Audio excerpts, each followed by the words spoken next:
Hi friends, recent గా అంటే ఈ రోజే ఈవినింగ్ ఏపీ పోస్టల్ సర్కిల్ నుంచి ఎంటీఎస్ అంటే మల్టీ టాస్కింగ్ స్టాఫ్ కి సంబంధించిన రిక్రూట్మెంట్ నోటిఫికేషన్ అనేది రిలీజ్ చేయడం జరిగింది. దీనికి బోత్ మేల్స్ అండ్ ఫీమేల్స్ కూడా అప్లై చేయొచ్చు. కేవలం 10th క్లాస్ చదివిన ప్రతి ఒక్కరు దీనికి అప్లై అనేది చేయొచ్చు ఫ్రెండ్స్. దీని గురించి కంప్లీట్ డీటెయిల్స్ లైవ్ గా ఈ వీడియోలో డిస్కస్ చేద్దాం. ఈ వీడియోని ఎండ్ వరకు చూడండి.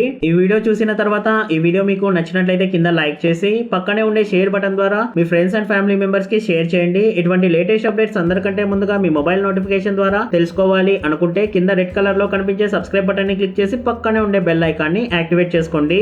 Hi friends, welcome to my channel. This is Naresh ఎదిద్యా. ఇది ఏపీ పోస్టల్ సర్కిల్ యొక్క అఫీషియల్ వెబ్ పేజ్ ఫ్రెండ్స్. ఈ వెబ్ పేజ్ యొక్క లింక్ డైరెక్ట్ గా నేను కింద డిస్క్రిప్షన్ బాక్స్ లో కూడా ప్రొవైడ్ చేస్తాను. ఇక్కడ న్యూ అని చెప్పేసి multi tasking staff direct recruitment అని కనిపిస్తుంది కదా. కంప్లీట్ డీటెయిల్స్ కోసం ఈ లింక్ మీద క్లిక్ చేయండి ఫ్రెండ్స్. ఈ విధంగా వెబ్ పేజ్ అనేది ఓపెన్ అవ్వడం జరుగుతుంది. నోటిఫికేషన్ యొక్క కంప్లీట్ డీటెయిల్స్ కోసం ఇక్కడ మనకు పీడిఎఫ్ లోగో అనేది కనిపిస్తుంది కదా ఫ్రెండ్స్. సో దీని మీద క్లిక్ చేయండి.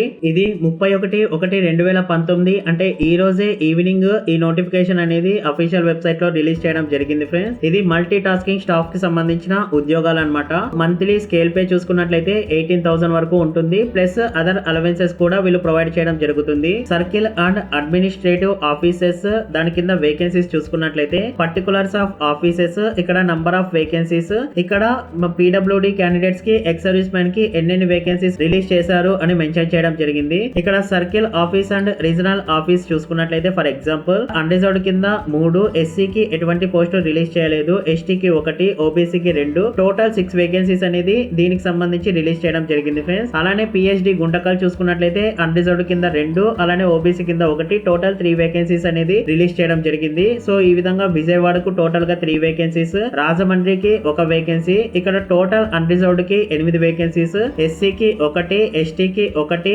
ఓబీసీకి 3, టోటల్ 13 వేకెన్సీస్ అనేది రిలీజ్ చేయడం జరిగింది ఫ్రెండ్స్. ఎవరైతే ఎస్సీ, ఎస్టీ, ఓబీసీ క్యాండిడేట్స్ ఉంటారో వాళ్ళు అన్రిజర్వ్డ్ వేకెన్సీస్ కూడా మీరు అప్లై అయితే చేసుకోవచ్చు. పీడబ్ల్యూడి క్యాండిడేట్స్ కి చూసుకున్నట్లయితే పీడబ్ల్యూడి 2 కి అయితే మనకు టోటల్ గా 1 వేకెన్సీ, ఎక్స్ సర్వీస్ మెన్ కి 1 వేకెన్సీ అనేది రిలీజ్ చేయడం జరిగింది ఫ్రెండ్స్. అలానే sub ordinate officers, postal and RMS divisions చూసుకున్నట్లయితే ఇక్కడ డివిజన్స్ లిస్ట్ అనేది వాళ్ళు మెన్షన్ చేయడం జరిగింది. ఫర్ ఎగ్జాంపుల్ ప్రకాశం డివిజన్ చూసుకున్నట్లయితే అన్రిజర్వ్డ్ కి 1, అలానే టోటల్ గా 1 వేకెన్సీ అనేది రిలీజ్ చేయడం జరిగింది ఫ్రెండ్స్. ఎస్సీకి, ఎస్టీకి, ఓబీసీకి ఎటువంటి వేకెన్సీస్ అనేది వీళ్ళు రిలీజ్ చేయలేదు. సో ఈ విధంగా మీరు ఏ డివిజన్ కి సంబంధించిన వాళ్ళు మీరు క్లియర్ గా చెక్ చేసుకోండి ఫ్రెండ్స్. ఇక్కడ పీడబ్ల్యూడి క్యాండిడేట్స్ కూడా ఎటువంటి వేకెన్సీ అనేది ప్రకాశం డివిజన్ నుంచి వాళ్ళు రిలీజ్ అయితే చేయలేదు. సో ఈ విధంగా టోటల్ అన్రిజర్వ్డ్ వాళ్ళకు 20 వేకెన్సీస్, ఎస్సీ వాళ్ళకు 5, ఎస్టీ వాళ్ళకు 3, ఓబీసీ వాళ్ళకు 5, టోటల్ 33 వేకెన్సీస్ అనేది రిలీజ్ చేయడం జరిగింది. పీడబ్ల్యూడి 1 వాళ్ళకు 1, అలానే పీడబ్ల్యూడి 3 వాళ్ళకు 1, ఎక్స్ సర్వీస్ మెన్ కు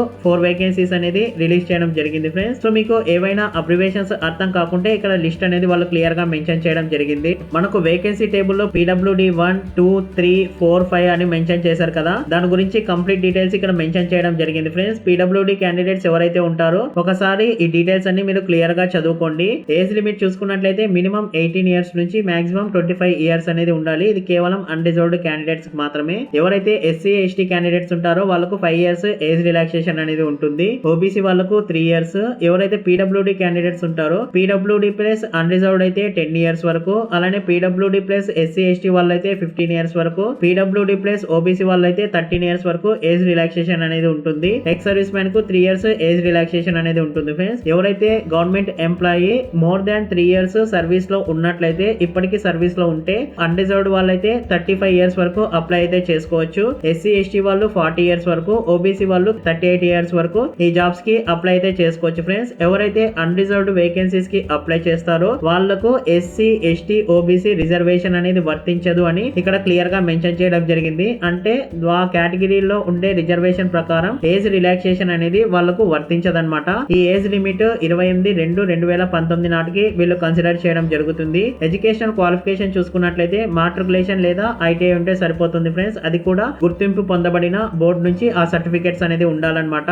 మాట్రికులేషన్ అంటే 10th క్లాస్ ఉన్న ఈ జాబ్స్ కి మీరు అప్లై అయితే చేసుకోవచ్చు. చేసుకోవచ్చు. ఎగ్జామినేషన్ సెంటర్స్ చూసుకున్నట్లయితే వీళ్ళు 3 ఎగ్జామినేషన్ సెంటర్స్ అనేది ప్రొవైడ్ చేయడం జరిగింది ఫ్రెండ్స్. కర్నూలు, విజయవాడ, విశాఖపట్నం. సో మీరు ఆన్లైన్ రిజిస్ట్రేషన్ ప్రాసెస్ లో వీటిని ప్రిఫరెన్స్ అనేది ఇవ్వాల్సి ఉంటుంది. ఎగ్జామినేషన్ ప్యాటర్న్ అలానే సిలబస్ చూసుకున్నట్లయితే దీనికి సంబంధించి 100 మార్క్స్ కి ఆప్టిట్యూడ్ టెస్ట్ అనేది కండక్ట్ చేయడం జరుగుతుంది ఫ్రెండ్స్. అన్ని క్వశ్చన్స్ కూడా 10th స్టాండర్డ్ లో ఉంటాయి. దీనికి ఎటువంటి నెగిటివ్ మార్కింగ్ అనేది ఉండదు. ఎగ్జామినేషన్ ని వీళ్ళు 3 పార్ట్స్ లాగా డివైడ్ చేయడం జరిగింది ఫ్రెండ్స్. A, B, C అని చెప్పేసి. పార్ట్ A లో జనరల్ నాలెడ్జ్ మీద మనకు 25 క్వశ్చన్లు 25 మార్క్స్ కి అడగడం జరుగుతుంది. పార్ట్ B లో మ్యాథమెటిక్స్ కి 25 క్వశ్చన్లు 25 మార్క్స్ కి అడగడం జరుగుతుంది. పార్ట్ C ని 2 సెగ్మెంట్స్ గా వీళ్ళు డివైడ్ చేయడం జరుగుతుంది ఫ్రెండ్స్. ఇంగ్లీష్ లాంగ్వేజ్ సంబంధించి 25 క్వశ్చన్లు 25 మార్క్స్ కి అడగడం జరుగుతుంది. తెలుగు లాంగ్వేజ్ సంబంధించి 25 క్వశ్చన్లు 25 లాంగ్వేజ్ కి అడగడం జరుగుతుంది.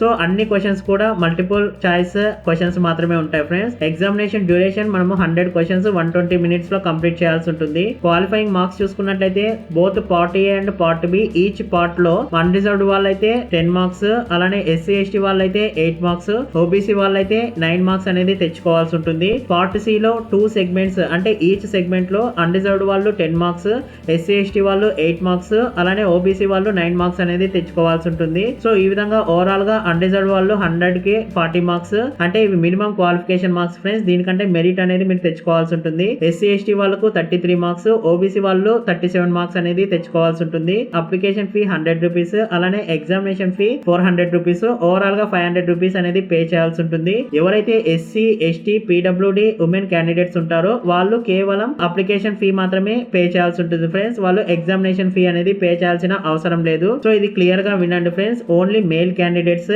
ఎవరైతే అన్రిజర్వ్డ్ OBC అలానే ఎక్స్ సర్వీస్ మ్యాన్ కి సంబంధించి మెన్ అన్రిజర్వ్డ్ OBC ఉంటారో వాళ్ళు మాత్రమే 500 రూపీస్ ఓవరాల్ గా పే చేయాల్సి ఉంటుంది ఫ్రెండ్స్. అప్లికేషన్ ఫీ అలానే ఎగ్జామినేషన్ ఫీ కలిపి. రిమైనింగ్ ఎవరైతే ఉంటారో వాళ్ళు కేవలం అప్లికేషన్ ఫీ అంటే 100 రూపీస్ పే చేస్తే సరిపోతుంది అని ఇక్కడ క్లియర్ గా మెన్షన్ చేయడం జరిగింది.